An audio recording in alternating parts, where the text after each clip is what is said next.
Student कैसे हो आप सब। आज हम लास्ट टॉपिक कर रहे हैं कोलिगेटिव प्रॉपर्टी का, दैट इज नो एबनॉर्मल मास। तो फर्स्ट एबनॉर्मल मास होता क्या है? एबनॉर्मल मास होता है जो आपका एक्चुअल जो मोलिकुलर मास है उससे आपका मास हायर भी हो सकता है और लो भी हो सकता है, तो उस मोलिकुलर मास को बोलते हैं हम एबनॉर्मल मास। एबनॉर्मल मास आप इजीली ऑब्जर्व कर सकते हो कोलिगेटिव प्रॉपर्टीज के अंदर।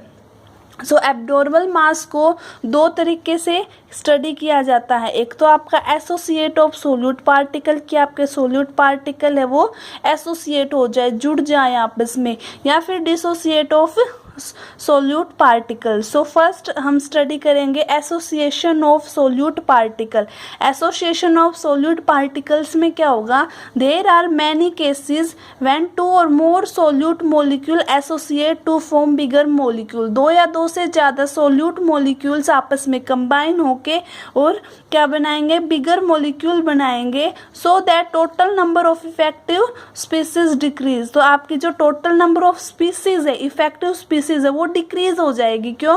क्योंकि दो स्पीसीज से एक स्पीसीज बन रही है, तो टोटल इफेक्टिव स्पीसीज का क्या होगा? आपका डिक्रीज होगा। इन ए वैल्यूज ऑफ कोलिगेटिव प्रॉपर्टीज, जैसे कि बेंजोइक एसिड और एसिटिक एसिड, दो एसिड आपके सॉल्यूशन के अंदर है, अगर वो दोनों मिक्स हो जाए तो डाइमर बनाते हैं आपका एसिटिक एसिड का या फिर बेंजोइक एसिड का। तो इसमें क्या हो रहा है? आपकी मोलिकुलर प्रॉपर्टीज जो कोलिगेट मोलिकुलर जो मास है वो क्या हो रहा है? आपका डबल हो रहा है देन नॉर्मल मास। तो क्या हो रहा है? ज़्यादा हो रहा है, तो कौन सी कैटेगरी में आएगा? आपका एबनॉर्मल मास। अब ये ज़्यादा क्यों हो रहा है? कौन सा फैक्टर है जो इसको इंक्रीज कर रहा है? That is degree of association.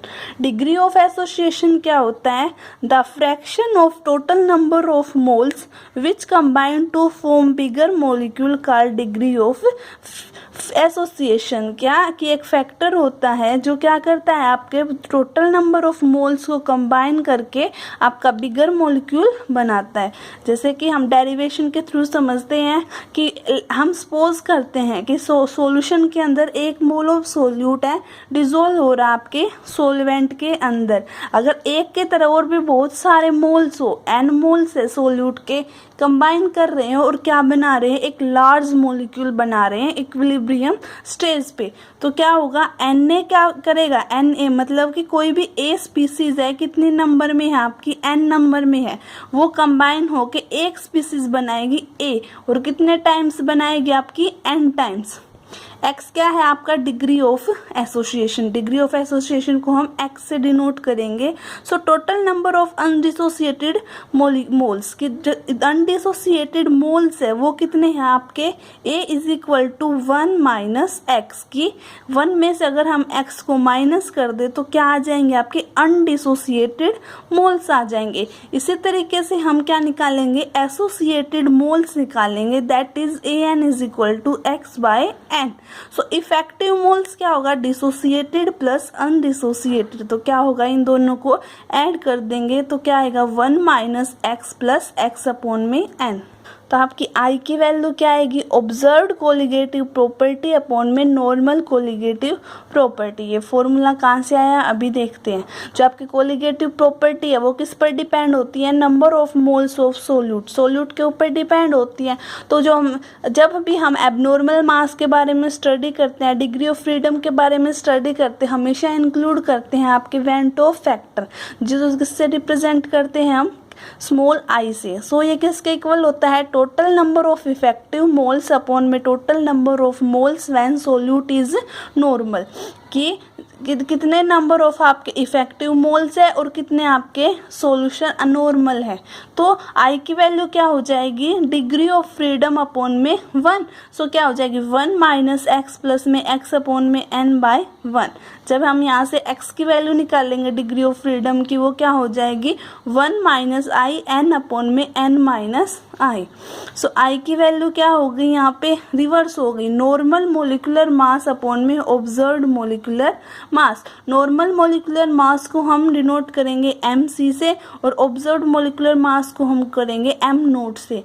mc by m note क्या हो जाएगा? 1 माइनस एक्स प्लस में x अपॉन में n अपॉन में 1।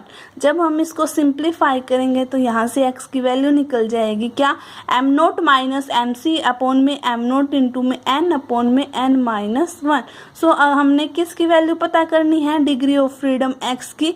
अगर हमें वैल्यू पता हो किसकी, mc की, m नोट की या फिर n की और x की, तो हम क्या निकाल सकते हैं, यहाँ से आपकी डिग्री ऑफ डिसोसिएशन को सोल्व कर सकते हैं।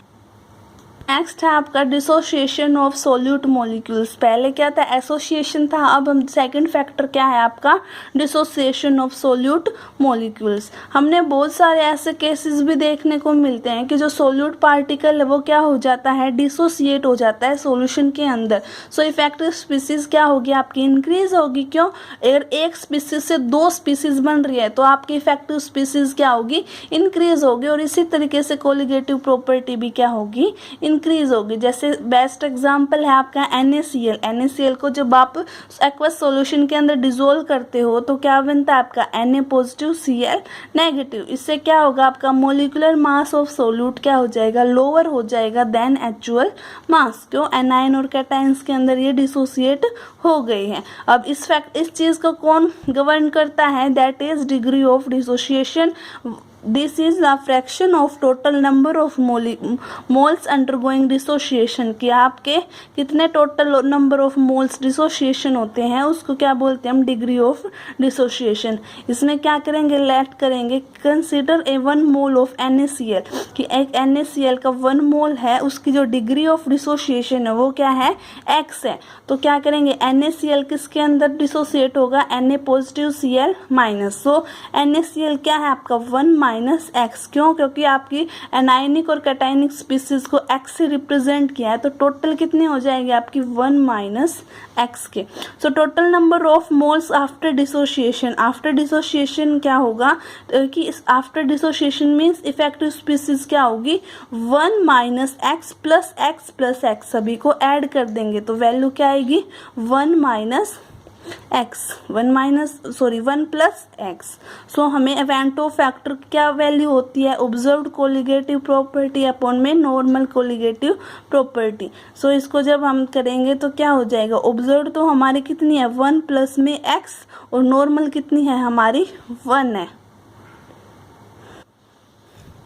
सो on general total solute dissolve in solvent giving n ions. So क्या होगा, I की वैल्यू क्या हो जाएगी, अगर हम n आयंस के अंदर देखेंगे तो क्या हो जाएगी 1 प्लस में n माइनस 1 x।